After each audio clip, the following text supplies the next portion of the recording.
1.508583 billion sa NEP. Pagdating sa GAA, 20,795. So, tapos ang pinasok lang sa BICAM dito is 5 billion and 4 billion each. So ang napasok dun sa small committee is 13 billion, dun sa isa, yung isa 14 billion. So sino yung nagpasok ng 13 billion na yun at saan tinanggal yun?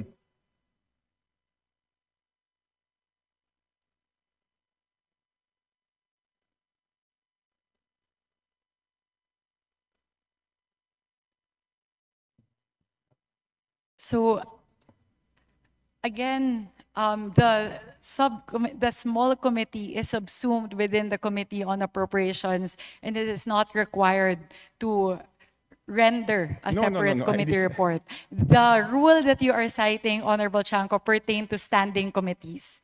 And the mother committee in this case of the small committee is the Committee on Appropriations. Yes, but did we exempt the Committee on Appropriations not to submit a committee report? No. Again, the committee report of the Committee on Appropriations at the plenary level is the HGAB itself. Yeah, but all meetings, dito sa ating rules, all meetings must be on record. So it's not only the committee report, dapat yung small committee na yon, meron silang report na finurnish lahat. Again, if with the indulgence of the Honorable Chanco, the COMSEC is looking into the request, if we may move to the next question. Okay, I will move to the next question. Thank you very mukhang much. Wala talaga. Signed committee report showing ano yung binawas, saan napunta. Okay. So it's only now, Madam Chair, that you found out that there is no small committee report?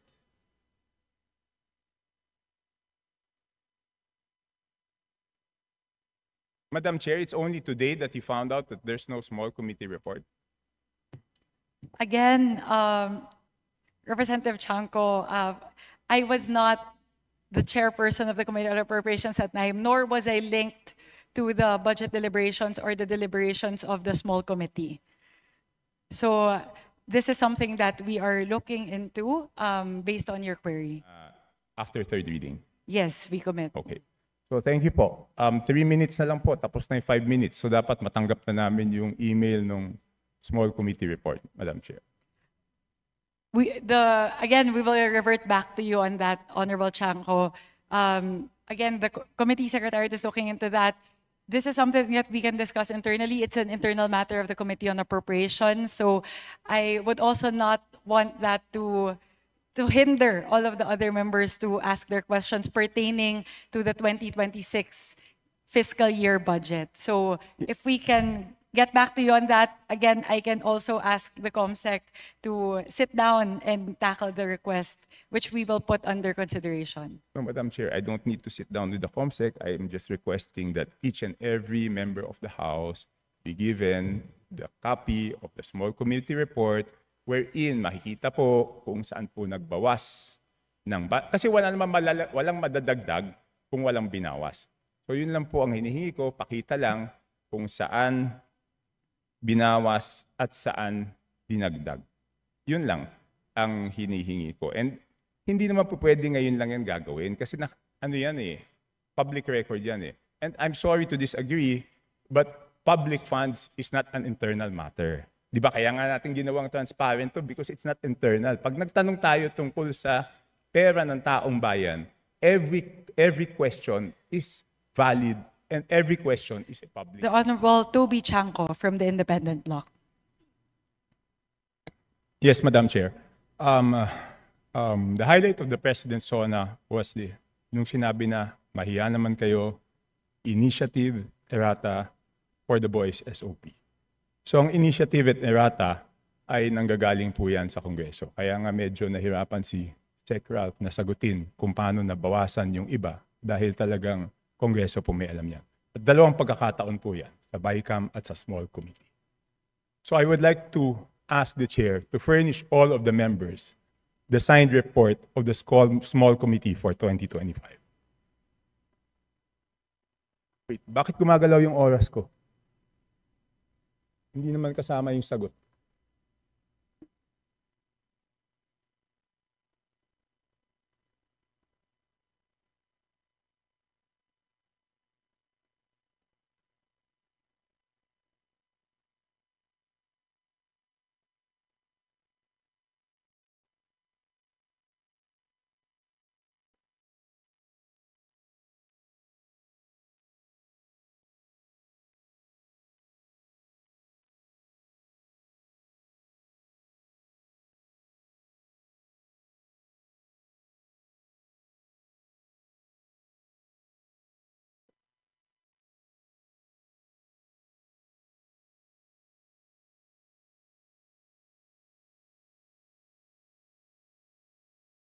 Thank you very much, Representative Chanco. The request will be put under consideration, and we will let you know if it's possible to. No. Madam Chair, why should it be put under consideration? This is of public record. This is in accordance with our rules. That all committee reports must be given to all members. And that shouldn't be taken against my time because you're telling me that, teka, balik natin yung oras ko kasi sinasabi nila that will be taken into consideration. It should not be taken into consideration. Madam Chair, allow me to read this, no? Declaration of Principles and Policies. Section number 2 of our rules. Public office is a public trust. The House of Representatives and every member thereof are accountable to the people at all times. I will not read the ending portion. Number 3, efficient and effective access to and dissemination of appropriate and accurate information are imperative in lawmaking. So why should it be taken into consideration, Madam Chair?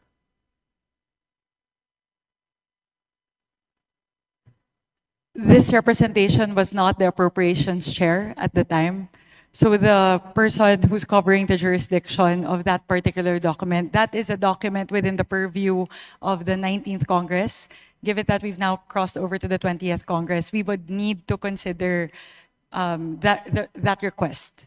Madam Chair, that's not acceptable. This is public records. Pareho pa naman yung COMSEC natin. At yan dapat linalagay sa archives. Do I have to read the rules again regarding archives of all documents? So may ang daming violation, Madam Chair.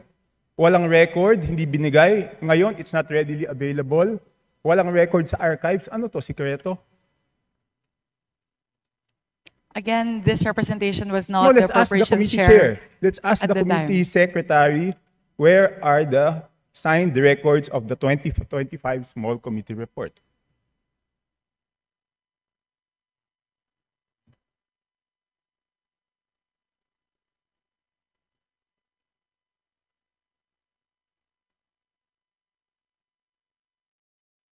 Madam Chair, simple lang to. Kung electronic copy, dapat lahat may electronic copy. So dapat i-email sa amin lahat within 5 minutes, di ba?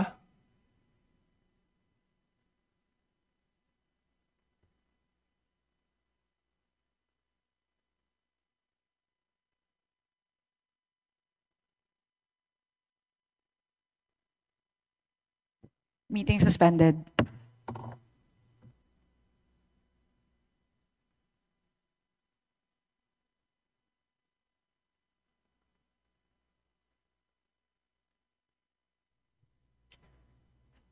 As a response to the Honorable Chanco, we will look into the records and Madam- look at the Madam Chair. particular item. The subject matter of today's hearing is the briefing on the 2026 budget. So this is an internal matter that may No, be it's taken not. up with the Committee on Appropriations No, it's separately. So Madam we would, Chair, Madam Chair, starting Wednesday, tatanungin natin yung mga departamento, paano nila ginastos yung budget nila. Paano natin sila tatanungin kung paano nila ginastos yung budget nila kung hindi natin alam paano sila nabawasan at paano sila nadagdagan. we So will be able to scrutinize the performance of the different agencies as well as the utilization of the different line items based on the 2025 performance. No. So this does not preclude us from doing that scrutiny. Meron ba o wala? We would Mer- have to look into the records. How May can- I ask exactly what you are asking for? The small committee report of the 2025 budget. Let us just ask the COMSEC kung meron o wala. Kung meron, why was it not filed sa archives based on our rules 15 days after? So meron ba o wala? Simple. Kung meron, bakit hindi na-file sa archives? Kung wala, I will let you proceed, Madam Chair. I will not hold this budget hostage. Gusto ko lang malaman, meron o wala. The HGAB itself, the output of the small committee is already embedded into the HGAB itself. So that's the report. That's the output of the small It's committee. not the report, Madam Chair. Based on our rules, each committee must come out with a report. No committee is exempted from coming out with a committee report.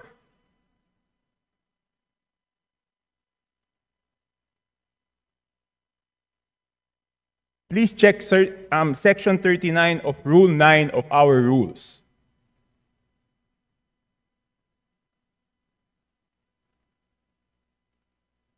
Kasi di ba kung meron, ang dali-dali naman, di ba kawala?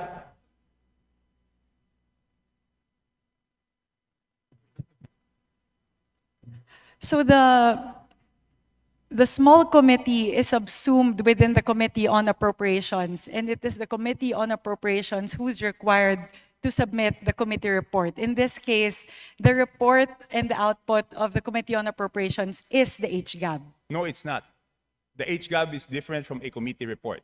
Just like any other bill, the bill is different from the committee report. There must be a committee report included to the bill. It is not one and the same. At the point of after the committee hearings are done, the Committee on Appropriations comes out with a committee report, and then it moves to plenary, at which point we approve it and the small committee works. So now the output of the Committee on Appropriations, once that is elevated to the plenary, is the HGAB. No. So there's no other committee report that needs to be furnished by the Committee on Appropriations apart from the HGAB itself. It is not exempted from our rules, Madam Chair. Maliwanag, Section 39. Gusto nyo basahin nyo? Okay, I will ask the committee secretariat, how many meetings were held?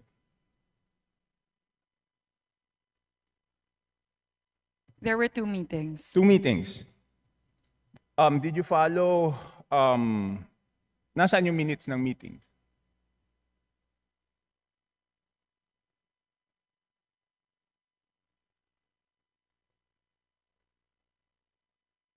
Where were the meetings held? What date?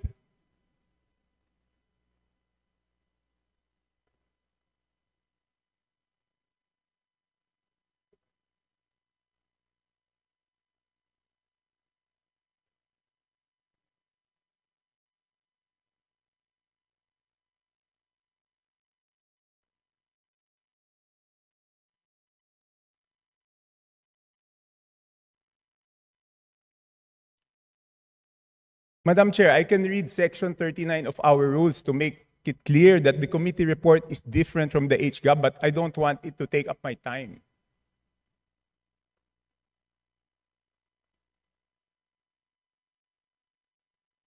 Iba po yun eh, kasi tignan nyo yung BICAM. Di ba may BICAM report? Doon sa BICAM report, teka muna, ba't umaandar yung oras ko? Hindi pa na natatapos yung isyong rineraise ko. Doon sa BICAM report, nakasulat, okay, yung BICAM report, pinipintasan natin. Pero yung BICAM report, may nakasulat doon kung alin yung nabawasan, alin yung nagdagdagan. Dito sa HGAB, wala tayong makita kung alin yung nabawasan, alin yung nadagdagan.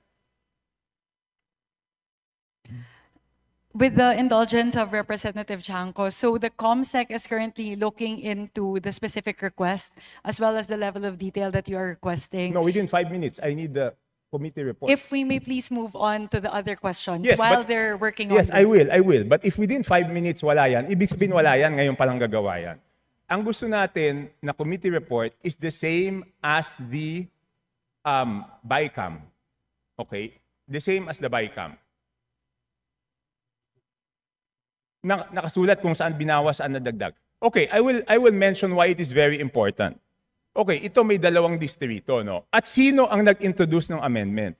May 2 distrito, hindi naman to kasalanan ng congressman doon sa distritong yon. Ang NEP nila is 2.530 billion. And then pagdating sa GAA, naging 20.999 billion. Isa pa, 1.508583 billion sa NEP. Pagdating sa GAA, 20,795. So, tapos ang pinasok lang sa BICAM dito is 5 billion and 4 billion each. So, ang napasok dun sa small committee is 13 billion, dun sa isa, yung isa 14 billion. So, sino yung nagpasok ng 13 billion na yun at saan tinanggal yun?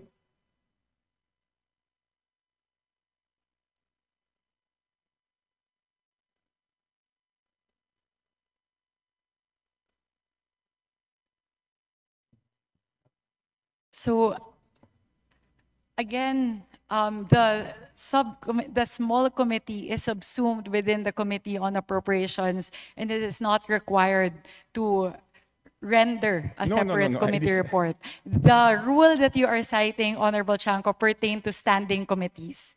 And the mother committee in this case of the small committee is the Committee on Appropriations. Yes, but did we exempt the Committee on Appropriations not to submit a committee report? No.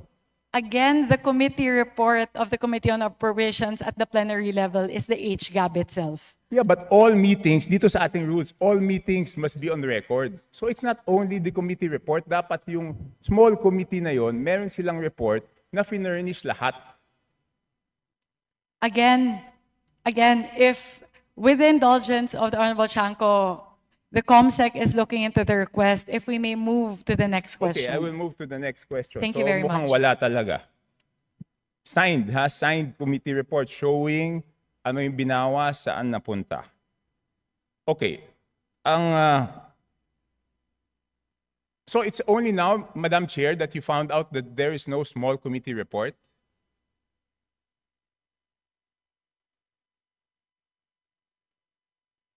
Madam Chair, it's only today that you found out that there's no small committee report?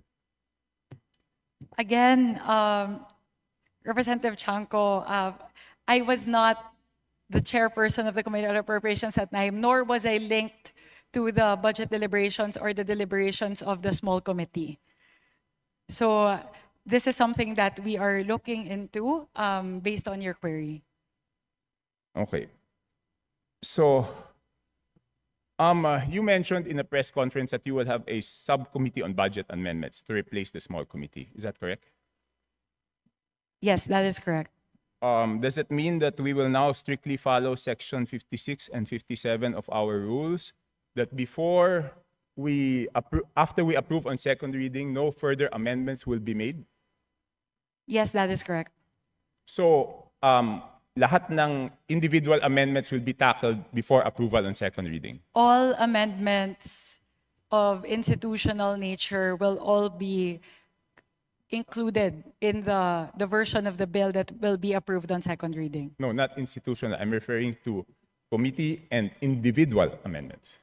Technically speaking, yes, both committee and individual amendments as moved, as tackled during the period of amendments in the plenary. So after the second reading, wala na pong babaguhin? Yes, that is correct. Okay. Sumunod, sino po ang mga miyembro ng small committee at paano sila pinili? As of now, it's an ongoing discussion. It will not be small. The It's actually subcommittee on budget amendments. Yes. So we are looking into representatives nominated by each of the political parties, plus the party list coalition, plus members of the minority. So we are looking at least 10 members. So discussions are still ongoing, so I'm unable to say definitively how many the members are and who the members are. So sinabi niyo po, political parties, majority, minority. That is correct. Bakit wala pong representative ang independents?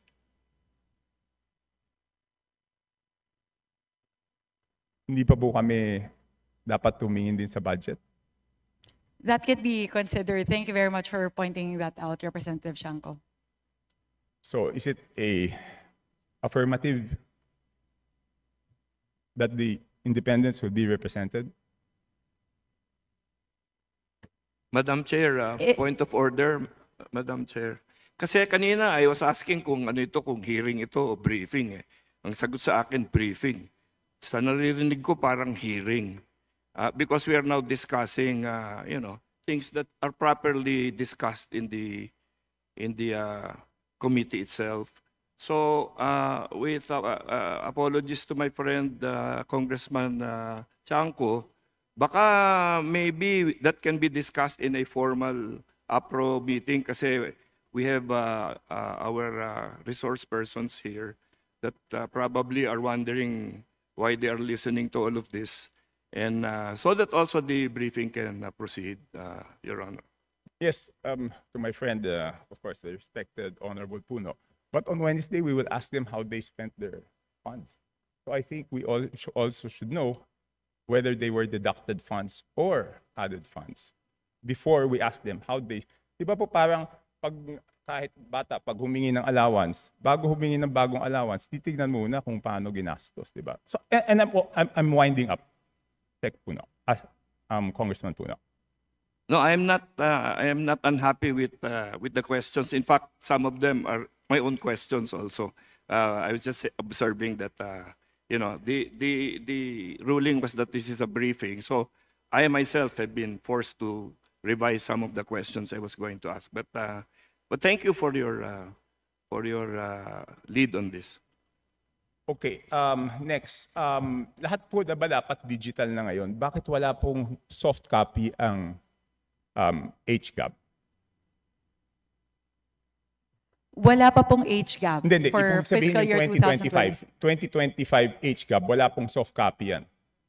So bakit po kaya walang soft copy ang HGAB? Kung yung NEP may soft copy na pinapublish po yung DBM, kung yung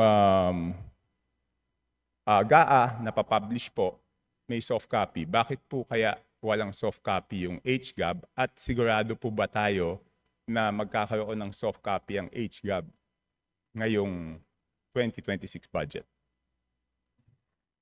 So the requirement of the transmission between the House and the Senate is for hard copies during the 19th Congress. So that's the version that was prepared by the House, because that's the requirement of the Senate in terms of the transmittal. Now, though, we are changing that, and we are now moving more towards a digital format, which will render to the members of the House. Okay, yun lang po. So you commit that doon sa 2026 budget, meron na pong soft copy Yes, we commit. ng after third reading. Yes, we commit. Okay. So thank you po. 3 minutes na lang po, tapos na yung 5 minutes. So dapat matanggap na namin yung email ng small committee report, Madam Chair. Again, we will revert back to you on that, Honorable Chanco. Again, the committee secretariat is looking into that. This is something that we can discuss internally. It's an internal matter of the Committee on Appropriations. So I would also not want that to hinder all of the other members to ask their questions pertaining to the 2026 fiscal year budget. So if we can get back to you on that, again, I can also ask the COMSEC to sit down and tackle the request, which we will put under consideration. So, Madam Chair, I don't need to sit down with the COMSEC. I am just requesting that each and every member of the House be given the copy of the small committee report wherein makikita po kung saan po nagbawas ng kasi walang madadagdag kung walang binawas. So yun lang po ang hinihingi ko, pakita lang kung saan binawas at saan dinagdag. Yun lang ang hinihingi ko. And hindi naman po pwede ngayon lang yan gagawin kasi ano yan public record yan And I'm sorry to disagree, but public funds is not an internal matter. Di ba kaya nga natin ginawang transparent to because it's not internal. Pag nagtanong tayo tungkol sa pera ng taong bayan, every question is valid and every question is a public matter. It is not an internal matter dahil pera po ito ng taong bayan. The procedural point is what's considered as an internal matter. Again, we maintain that the output of the small committee is included in the HGAB. Hindi po. Pero nakasulat po ba sa HGAB kung saan binawas at saan dinagdag? Yun na lang po tatanungin ko, Madam Chair. Pwede pong silipin yung difference ng GAB as filed versus HGAB. Pero dun po sa mismong forma na HGAB, hindi po nakalagay yung mga delta doon. But if you would really want that, to look into the differences, you can compare HGAB as filed for first reading vis-a-vis what's what's transmitted in the Senate. Madam Chair, 7,000 pages po yun. Paano ko naman babasahin yun? Doon nga sa BICAM, di ba ang ginawa nila, sinamarize nila at sinabi po nila kung ano yung binawas at ano yung dinagdag. So bakit hindi po natin magawa yun? Di ba 7,000 pages, babasahin natin isa-isa tapos hahanapin natin alin yung tumaas, alin yung bumaba. Sa BICAM po, ang ginagawa po nila, sinasummarize, nakasulat po doon. And ang balita ko sa Senate, gagawin nila is aalamin kung sino yung nag-introduce ng bawas at sino yung nag-introduce ng dagdag. And I hope the same will be done in the House, Madam Chair. Noted on that. We will take that into consideration as we move forward with the reforms for the budget deliberations for the 20th Congress. Last question, Madam Chair. What will be the participation of the civil service, the CSOs, the NGOs, and the POs doon sa ano? I will revert back to, I will respond to this question, but this would be the last question with the indulgence of Honorable Chanco. So they will be engaged as non-voting observers in all of the committee hearings. So they have full access to committee hearings and essentially all the deliberations of the Committee on Appropriations as well as the plenary deliberations. And we also have a People's Budget Review wherein that's a day where they can present all of their suggestions and their queries with regard to the 2026 budget. Madam, bakit pag ako nagsasalita, pati yung sagot ng chairman, tumatakbo yung oras ko? This is an extension na po. Yeah, A while ago, the countdown was in accordance to the length of your questions lang po. Yes, Congressman Erice was given 3.49 minutes extension. I was stopped at 2 minutes. So last question po. So any CSO, any NGO, any PO who wants to join and volunteers to join will be welcome. Kahit sino po. Wala tayong pipiliin. Again, last question na po talaga. I will revert back to this because it's public knowledge already. The accreditation guidelines for CSOs who would want to engage in the budget process has been publicized by the task force, by the Office of the Secretary General. So all interested parties who would want to apply may go through that accreditation process. My apologies, Representative Chanco. This is the last question. The COMSEC may also now furnish you with the accreditation guidelines. Yeah, okay. So that's my last question, but I just want to manifest 5 minutes has passed and the small committee report has not been sent to any of the members. That's on record, Madam Chair. Thank you, Representative Chanco.